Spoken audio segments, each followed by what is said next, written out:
ng jersey, pinakamahusay. Ayun, mga kasabli, gusto ko lang magkwento paano nagsimula kami nagkaroon ng sariling brand ng bola. Way back mga 2020, napapag-usapan na naming magkapatid kasi dalawa kaming partner kami ng kapatid. Gusto namin magkaroon ng sariling brand ng bola.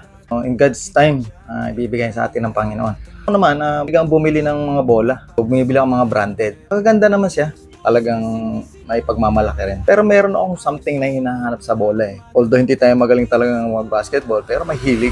Hilig tayo maglaro. Year 2021, nag-try ako mag-import ng bola. Isa lang. Isang peraso. Actually, yung bola na yan ay hindi kilala dito sa Pilipinas. Nung pagdating ng bola na to, so unang hawak ko pa lang, naramdaman ko na kakaiba siya. Sabi ko, maganda tong bola na to. Sabi ko.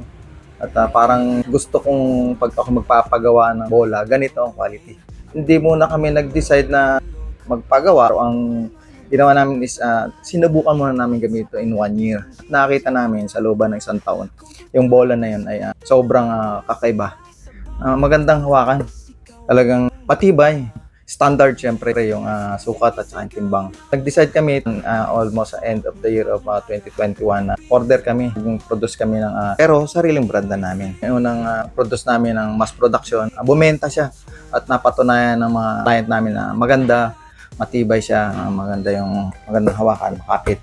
Mating last year, hindi namin anticipate, biglang ang daming bumibili, bulk order yung binibili sa akin kasi mga ginagawa nila, ito yung kanilang ginagamit na bola. Hindi namin anticipate na biglang mauubos. Alos 8 months na nawalan kami ng bola nito. So, ang dami naghihintay nito pagbalik nito. So, ito kararating lang ulit, katatapos lang. Mainit-init pa po.